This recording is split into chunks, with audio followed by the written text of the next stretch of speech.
This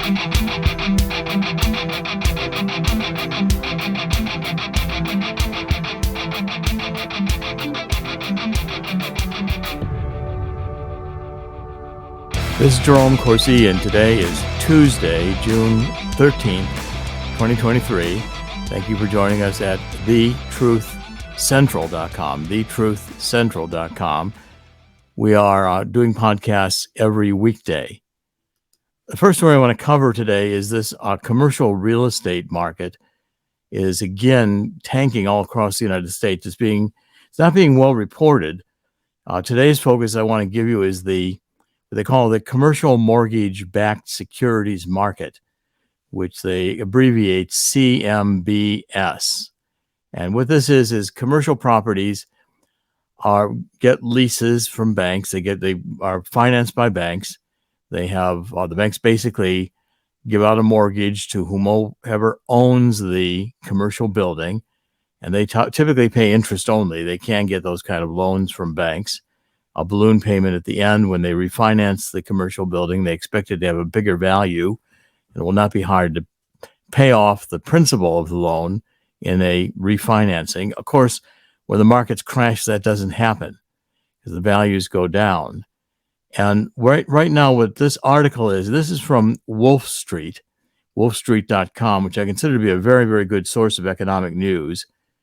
The malls are just dying across the United States because of the e-commerce. I mean, the problem with a mall is, yes, you go into the stores, you've got all the stores there. And, they've been popular since the 70s and just really have, for a long time, been dominant in retail shopping, especially higher end, although they have these big malls, which can be either very elaborate malls or like Short Hills Mall here in New Jersey, or they can be fairly simple malls, which are not that elaborate, but more downscale or mid-market. But they're collapsing because you go into a store in a mall and they may have the item you want or they may not, and they may have it in your size or your color or the way you want it. But on the internet, you can get exactly what you want delivered to your home. So you may go to a mall to look at something, but you may order it from the internet. So this Westfield, which is a major mall developer, the Westfield Group, which is essentially run malls in Australia, the United States. It's an Australian operator, Westfield, but they own a lot of malls, including this San Francisco center. And right now they're defaulting because they basically cannot maintain these malls given the drop down in traffic.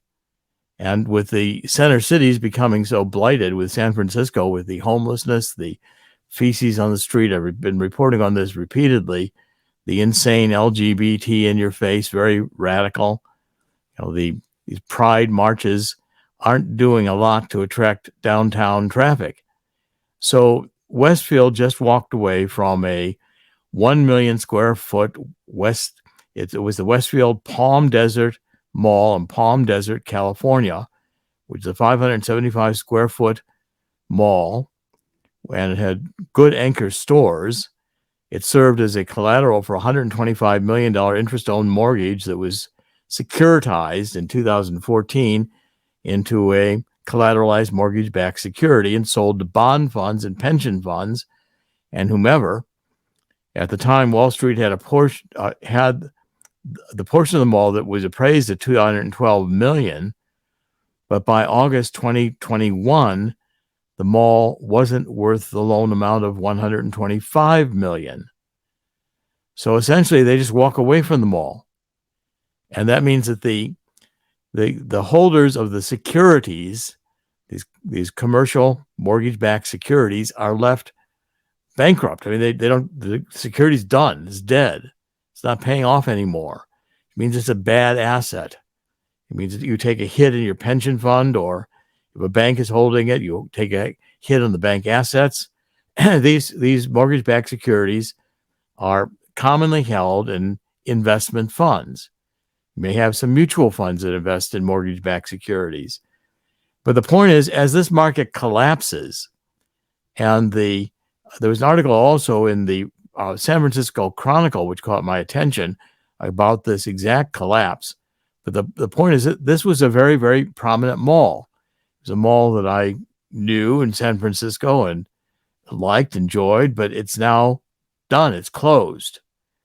And as this happens across the country, so it was the Westfield San Francisco Center. And essentially, they defaulted on the loans. It was a Union Square property. It was a beautiful mall. Union Square is really suffering now. And it's the collapse not only of these properties, but you see the collapses as well of the major office buildings in San Francisco, collapse of malls, office buildings, etc. This is catastrophic because it's a prelude to what's going to happen next, which is the collapse of more banks. There's more banks holding this commercial real estate across the country, with people not going back to work in the office, are going to collapse. You're going to have bank failures across the country. When the bank failures occur, you're going to see a commercial loan and basically a credit crunch across the United States. The banks are already tightening up and giving loans.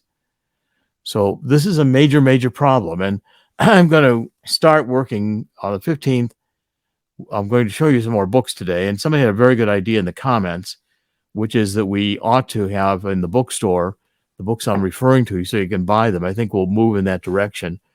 But this book, which is coming out, I wrote it with Dean Heskin of Swiss America, which is the coming global crash, is going to create an historic gold rush. I know gold is right now just below $2,000 an ounce. That's going to look cheap in terms of what's going to happen. And I'm showing you that if you take a look at this, Swiss America, right now you can get this Walking Liberty $50 offer for 250 of these coins. Just fill out the form and take and look at your 401ks. Take a look at your IRAs, your long-term funds being at least partially in gold. And Swiss America can help you. Fill out this form, or their counselors will call and talk to you.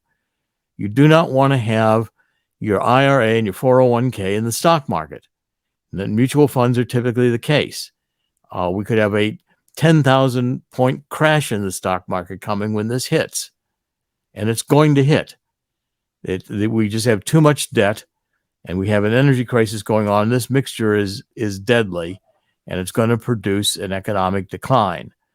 So prepare yourselves, because get some gold and silver. They will hold value. In 1970, and 2008, when we had the two crashes, the energy crash, Jimmy Carter, first stagflation, 2008, the crash of the subprime mortgage market, gold doubled in price. And it can happen again. Okay, we've got a lot of news to cover today. And I think next I'll go to a couple of stories on the crises coming on. Let's go to the Burisma story. Chuck Grassley yesterday was on the Senate floor, and he was making a point that another bombshell that there's information that the FBI has held on to, and Barr was being interviewed, former attorney general, who I consider to be a complete traitor, complete leftist, acting, with his big saxophone, or a big, not saxophone, he's got bagpipes. And the guy is a big bagpipe. He did nothing to prosecute any of the Russian collusion Department of Justice that for 4 years put us, including me, through a witch hunt. They wanted to put me in prison because they thought I was lying. I had no tie to Julian Assange. They actually gave me a plea deal. I told them to stuff it, and they never indicted me. Well, once again, Grassley's pointing out that the FBI is known, and finally they got Christopher Wray to share this letter with the Comer's subcommittee investigating Biden. And the foreign national who instigated the bribe to Biden had 17 secret recordings of Hunter Biden, which he kept as an insurance policy to be able to demonstrate that the ties went right up to Joe Biden. There's millions of dollars here in corruption, changing U.S. foreign policy when Biden was vice president to go against Yanukovych, who was the duly elected president, Russian favoring in Ukraine. Our State Department, starting with Hillary Clinton, deposed 2014 in the Maidan Revolution, part of these color revolutions that the State Department and Soros funded.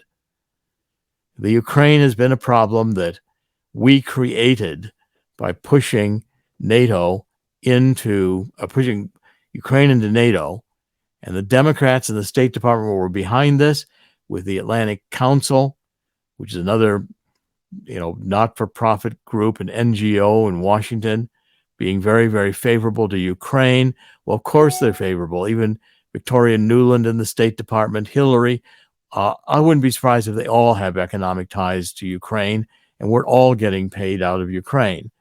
But again, the double standard of justice here is shocking, but part of reality. If you're a Democrat, you can have massive corruption. If you're a Republican, Donald Trump, even though he, as president, could declassify every paper he had in his possession, Joe Biden removed Donald Trump's presidential privileges, and the raid that occurred, the FBI, is completely politically motivated. Donald Trump's first motion in court is going to be to dismiss the case, and I think he should have a good chance of doing it. And by the way, Alan Dershowitz seems to think so too, the Harvard law professor who is a leftist, but a moderate traditional leftist, not a woke, insane Larry Tribe lawfare type of leftist who are trying to put Donald Trump in prison. Donald Trump will run for president if he's in prison.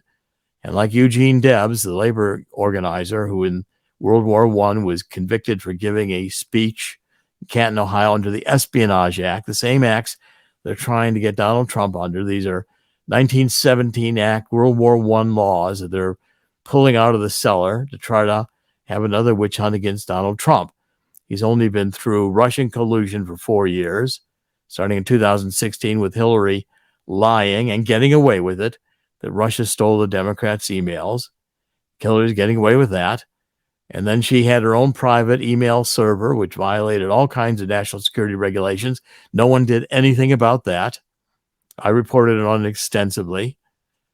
Huma Abedin, her assistant, was actually taking Hillary's classified emails from her private server and posting them, Huma Abedin, on her Yahoo account. I found that by searching through the released Huma Abedin emails, and one of them had the account in Yahoo where she was storing these emails. It was then subsequently affirmed.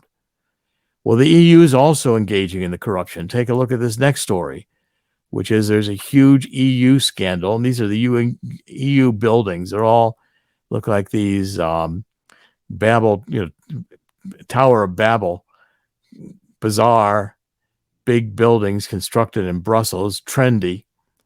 Well, the EU Parliament has been taking bags of cash from Qatar, which is the oil-producing Middle Eastern country, and they've all been being bribed, and mostly leftists. There's a whole series of them here in this article mentioned, including one of the very, very top officials, a woman who is right at the very top of the EU Commission. $100,000 in paper bags and briefcases were found in her apartment. Remix News is reporting on this. They're a good source of how corrupt the EU is. She was the former deputy president of the European Parliament. Her name is Eva Kaili, and she's still involved with the EU. The corruption is massive. Why? Because the oligarchs, including the World Economic Forum oligarchs, major corporations and wealthy individuals like Gates, Soros, etc., they want to control all the resources. The rest of us are just going to be peons, peasants, if we're needed at all. And again, the ultimate dream, the transhumanist dream, is that they will create the Nietzschean Ubermensch, Superman, Klaus Schwab and this guy Harari will create the Superman, and that they and their machines will run the world, and the rest of us will starve. The woke are just the first destruction wave, and as soon as the woke destroy capitalism and destroy our culture, Judeo-Christian culture, with their, I saw some of the pride demonstrations, which were just absolutely shocking. I mean, a transsexual about nude. I can't even get there. I mean, this image was just so fundamentally shocking. And I think that's one of the things that's ultimately going to turn the American people off, especially when the economic crisis hits. So you're really going to care about transgender perverts when you can't feed your family. Chris, what are your comments? I would say it's an emphatic no. I don't really care about anybody's feelings if it's going to be time to work hard, get your head down, and get food on the table. I know many of our viewers, and I myself have had to put the head down and try to bring money in at times. I don't really care about the social issues. The kids used to say something called first world problems when somebody complained about having to wait in line for too long at a discount store or Neiman Marcus or something like that at a nice store. The thing is, these are first world problems. If you're in the third world worrying about where the next meal's coming from, or if somebody's going to invade your country, or the next warlord takes over and threatens your village or enslaves your kids, you're not worrying about who gets to march where and who gets to be the Bud Light spokesperson. That's or which bathroom everybody can use. Yeah, you don't care which bathroom anybody's using. This we are an over-entitled, over-privileged nation in many aspects. And the kids used to always say, check yourselves back in the day, 10 years ago, I'd say. They don't say it now because they don't. Fact is, maybe they should. Maybe we all should. Maybe people who whine about these things should check and say, hey, life is kind of great here. We're more accepting than, let's say, Uganda. We'll put you to death if you're gay. Well, Trump is saying we're in decline, and I think he's right. I want to show another book. This is one I just got this week. I read about 5 or 6 books a week. I mean, I'm going through books constantly, and I encourage you out there to read books, not just on the internet. You can read books on your Kindle. All my books are on Kindle and ebooks, but this is a very good book. This is written by Michael Hudson. It's published out of Germany, Verlag, which is a very top scientific publisher. And what he did is he shows the collapse of antiquity. Why did antiquity go away? And he basically traces it in Greece and in Rome to the fact that the oligarchs, which owned the land, ultimately bankrupt the people who owned and were renting the land because they could no longer pay the rent. And the collapse of the credit system, the financial credit, what the ancient system, what they would do is they would have people participate in the harvest. They would get paid out at one time in the end of the year with the harvest. They basically had debt cancellations, massive debt cancellations when people simply couldn't afford to pay the rent. As these Greece, Sparta, and in Rome, as they advanced, the oligarch got greedier and greedier. They didn't have debt recoveries, debt cancellations. And they both collapsed because basically they went financially insolvent. And I'm saying that's what's going to happen here too. We're in the same trend. We're going through the same process. Now let's cover a few of these stories that I posted today let's start here with the insanity of this climate change. Biden has launched a $192 million initiative to, guess what, to combat the growing environmental hazard of recycling these electric batteries that run EV, electric vehicles. There's $3 billion in EV investments allocated in this bipartisan infrastructure bill, which is, another nonsense. But, again, what are we going to do to recycle these batteries? Because the lithium batteries are only about 5% recyclable compared to 90% of the batteries in conventional cars are capable of being recycled. So you're using hydrocarbon fuels not only to mine the precious minerals that go into the batteries, using hydrocarbon fuels to provide the electricity by which they're powered. The electricity isn't magic. It doesn't come from Tesla holding up a magic wand. It comes from hydrocarbon fuels generating electricity and storing it in batteries, which is extremely inefficient.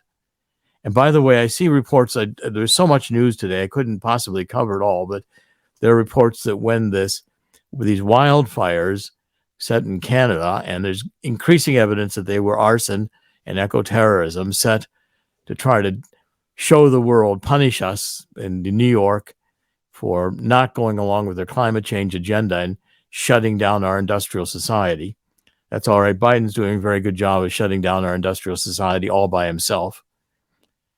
The point is that when that huge cloud of smoke descended upon the Northeast, solar power decreased by about 50%. And what you've got here is an ideological agenda. It is not grounded in science. It's not grounded in practical things that work. There was a very, very good article posted on American Thinker, which is going to go, by the way, it's not going to get much attention. But this was a article pointing out that there was this long-term, Steve Malloy was long-term editor and founder of junkscience.com, which I encourage people to take a look at. Since essentially World War II, there have been a whole theory, which they call LNT, which is it's a linear no threshold toxicology. In other words, what they were proposing, one of these scientists who won a Nobel Prize, Herman Muller, was awarded the Nobel Prize in the physiology of medicine. He advanced this LNT, linear no threshold, saying that any exposure to radiation was potentially lethal. In other words, even a little tiny dose.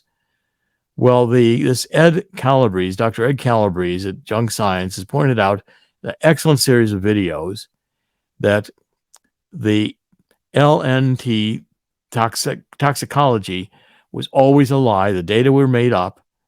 They presented emails which uncovered, they got through the Freedom of Information Act that exposed the inner workings of a little-known bureaucracy that was dedicated to keeping in place the linear non-threshold model, the LNT model.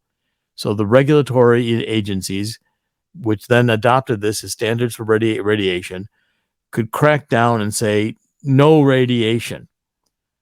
Well, what Calabrese did is he went back to ancient science, and the ancients knew that, first of all, a little bit of anything is not necessarily poison. There's a sweet spot where a certain amount, even of arsenic, can have benefits. Then if you take more, that's when it becomes poison. So the ancient understanding was much more flexible. It had the idea that there was a whole range of treatment of anything. I mean, the ancient model was nothing to excess. You could do almost everything if you did it in moderation. And these 22 videos expose more junk science. Now, that's a major theme of this book. I'm going to show you again. And I'm going to again try to, a lot of the reporting I do, a lot of the work I do is guided by reading. I mean, here, this book is The Psychology of Totalitarianism. It's a recent book. It was just published. In fact, it's in the Pandemic 3, the Plandemic 3 video, which I encourage you to watch. It's excellent, by Mickey Willis. It's a spectacular expose of totalitarianism, and this Matthias Desmet is featured in Plandemic 3. That's how I caught on to the book. And he's saying that a large part of the totalitarianism we're dealing with has to do with the creation of junk science that we've come since Eisenhower, and Eisenhower warned us about this in his farewell speech when he was leaving the White House in 1960 for Jack Kennedy to come in. And Eisenhower said, beware of the scientific and military combination where these experts rule with junk science for money. And they have their agendas aimed at making billions of dollars. And they have junk science to convince you, for instance, that a little bit of carbon dioxide is going to destroy the climate. El Nino is coming on, which is this huge shift in warm water in the Pacific Ocean, far beyond the ability of human beings to control it. But the point of this book is that this junk science sets in mind you teach it in the colleges, you develop it through memes, you make it politically correct. It's like propaganda, very simple ideas that are powerful. Be afraid of radiation. Well, we can't have hydrocarbon fuels because they emit carbon dioxide. And then you get this elaborate scheme in which the oligarchies make money. The same as, well, let's get Ukraine into NATO. How much of the billions of dollars that are being spent on military technology right now, benefiting all the arms makers? They're making billions. They're having their field day. First, we took care of the pharmaceutical industry. They made billions on the junk science of COVID-19. Now we've got the junk science of got to stop Putin because these are freedom fighters. I pointed out repeatedly that the forces backing Ukraine are neo-Nazi groups. Now, they've been neo-Nazis since Hitler. There's been a division in Ukraine and a corrupt country that has been there going back into the 1940s. The western part of Ukraine is largely Nazi and still is. The western part is different than the eastern part. The eastern part is largely Russian, including Russian speaking. And Russia is not going to be denied its access through the Black Sea to the Mediterranean and the Atlantic. Russia controls the Black Sea right now. And by the way, this counteroffensive appears to be stalling. There are films coming out from Russia and military showing how many of our tanks and German tanks the Russian army has already gotten in the supposedly big deal counteroffensive, which was in part undermined when this dam broke and threatening the water that's needed to keep this one major nuclear power plant in Ukraine going and not melting down. You've got an entire manufactured war in Ukraine, which is going to only benefit the oligarchs. And what the whole process is we get dominated by these lies. What we do is we turn over power to regulatory agencies to save us, like government save us. That's the absolutely worst thing we can do. It marches us right into totalitarianism. And look in the pandemic, Desmond points this out. You get what he calls mass formation. In other words, the psychology is almost like hypnosis. So those people who believed the vaccines were going to save them were out for punishing the non-vaxxers who said these vaccines are not tested, they're not safe, they're going to poison us, we're not going to do it. Well, you couldn't travel. And this mob, just like in Nazi Germany, the German people were turning in the Jews.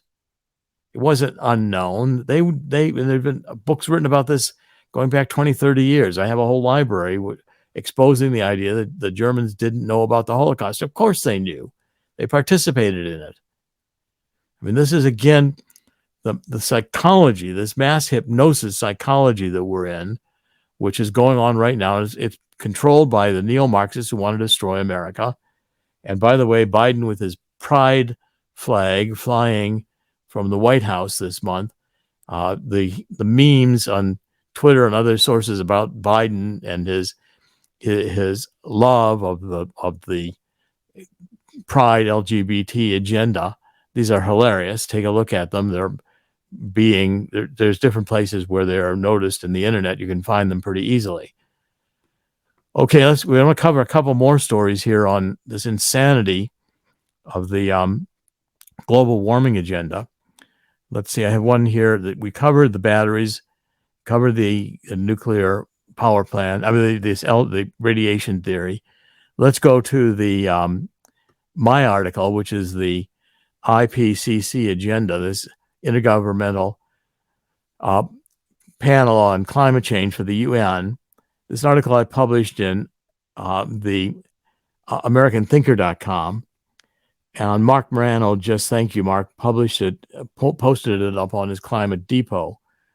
What I'm pointing out in this argument is that the climate change movement got hijacked by the neo-Marxists, and you can see this with AOC and even Michael Mann, who did the hockey stick, says we can't have an end to global warming unless we defeat racism. I mean, well, okay. I mean, they have to have the entire woke agenda to destroy capitalism, which they want to view as inherently racist. Well, what I'm pointing out here is that the climate agenda has become Marxist, and I focus on another book which I want you to think about. It's a difficult book. This one's not easy, and I talk about it at length in this article. If you want to read the article, I'll give you a summary of what the book is about. It's this book by, his name is Kohei Saito. He's Japanese, and he's Marxist. It's Marx in the Anthropocene.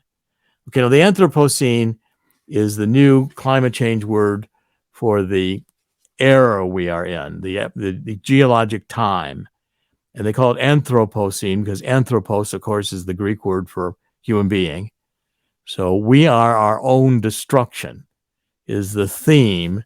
And because we're using hydrocarbon fuels, that's how deep this ideology. And by the way, climate change is now the official policy of the Biden administration. I believe our military is saying, defeating climate change is more important than having a strong military. I guess they're divided on that, whether having a transgender parade protected marching down Fifth Avenue is more important than climate change. But at any rate, this book documents entirely showing Marx as an ecologist, and Marx opposed to capitalism because of its ecological impact. And therefore, Marx, in the Anthropocene, these leftists are now reading Marxism into climate change. If you don't believe it, read the book. They also combine it with postmodernism. One of my favorites here, the guy named Baudrillard. Baudrillard was one of these French coffeehouse intellectuals who started writing books in the 90s. And one of his big books was, he's the guy who was behind really the movies on the Matrix, although he rejected the Matrix. The first Matrix movie opened showing one of Baudrillard's books on simulacra and simulation. He was so incredibly nuts, he basically said, our only perception of reality is our senses. There's no a priori realization of reality. In other words, there's no ideas or fixed truths or natural laws, as the ancient Greeks would have posited. Socrates, in Plato's dialogues, Plato really articulates a natural law. We can't just make up reality. Well, Baudrillard says that's all we do. In fact, Baudrillard rejected the Matrix movies because he rejected that the rebels were able to pierce through to see reality not in the Matrix. He says everything's the Matrix. So he wrote a book during the Gulf War in 1991 saying the Gulf War did not take place. He wrote that in 1995.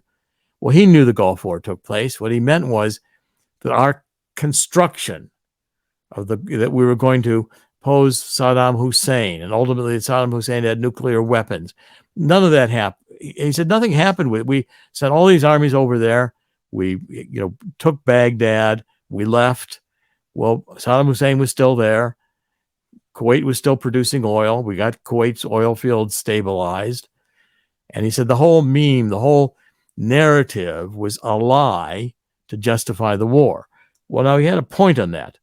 But the point is, he went over the deep end. He said everything is a constructed reality. So when these neo-Marxists are saying there's a scientific consensus that carbon dioxide and burning hydrocarbon fuels is going to cause climate change, they don't mean all scientists agree. They know thousands of scientists disagree. Chris, if you show my book, the truth about this global warming, the truth about energy, global warming, and climate change, which I've written right here. Chris is showing it to you. It's on the website. It is important because it demonstrates that what we have is a constructed reality. These leftists have gone so off the deep end, they believe that we posit utopia. John Lennon, let's reimagine energy. Let's reimagine police so we don't have any. Let's reimagine all this stuff. Well, reimagining police is easy. It means bedlam and chaos. And that's where my second book, this Marxism book, is saying the same thing, that basically as we trace all this intellectual development, what we have is lying science intentionally, the creation of false memes, the manipulation of the population through the scientism, the making of money by oligarchs who create these crises and then present solutions, vaccines, solutions where you've got to have green energy, all the solar panels that are being manufactured. Who's making the billions in Cylindro? Well, it was the 2008 fundraising committee for Obama that got the Cylindra grants. It's more money stealing. And when you get corruption as massive as we have it in the United States and Great Britain, Donald Trump is right. We have lost the republic. Now, this socialism has got to be stopped. I'm going to recommend one more book here, maybe a couple, because I'm really wanting to get people to start reading again. This is another exceptional book. It's written by Igor Shafarevich, Shafarevich. He was a brilliant mathematician, and Solzhenitsyn wrote the introduction to this book. What he shows is that the idea of socialism, which is, no personal property, community, everything, sharing the women communally, so no one knows whose children are whose. This idea goes back to Plato. And in the Republic, communism is discussed. Now, in the debate, Socrates ultimately rejects it. But Socrates basically maintains that if you get a good form of government, it only lasts for a very short period of time because it becomes corrupted. Benjamin Franklin knew the same lesson. This discusses socialism through the ages, how socialism has been a constant thought with us, and it's always failed. He traces it through the medieval period. He traces it even in the Mayan tribes and Mayan in Mexico. It goes throughout China. He says worldwide, this issue of socialism has been around with us, and it is like a deadly virus in the mind. It's a malware. Once this program gets into people's minds and they start implementing it, all you've got is chaos, and it ends up in anarchy. Chris, any final comments before we wrap up? Yes, it's kind of like a disease, if you will. It's catching. It's contagious, I guess. It's the old Spanish flu, COVID-19, the socialist pathogen, if you will. Well, it's a socialist version of Spanish flu. I mean, Spanish flu hit people who were coming out of World War I. They did not have sanitation. We had the Americans who had been over in Europe to fight the war had never been outside of the United States. We got exposed to viruses. It was a deadly flu. But the, COVID-19 was a bad flu. And I said this at the very, very beginning. The lockdowns were insanity. And I think now we're getting out the data that the masks didn't work. The lockdowns were insanity. All these things were about control of the population. And, Donald Trump is right. He's going to push these issues. Donald Trump, I think, will win, even if he has to run from prison. And as president, maybe he'll just pardon himself. But the point is, Donald Trump is has his hand on the pulse of America, knowing that what is being done is a conscious destruction of America by spending money and extending credit beyond our means. These debt extension, trillions and trillions and trillions of dollars, are going to fuel inflation, and the Federal Reserve will not be able to stop it with interest rate increases. Chris? I'd like to submit one thing to you about these documents. I'm going to make a hypothesis. I understand that they'd go after Trump for these no matter what. These documents were, in fact, declassified. That's what's been said. That's what he claims. But it seems to make sense because all former presidents have done this before.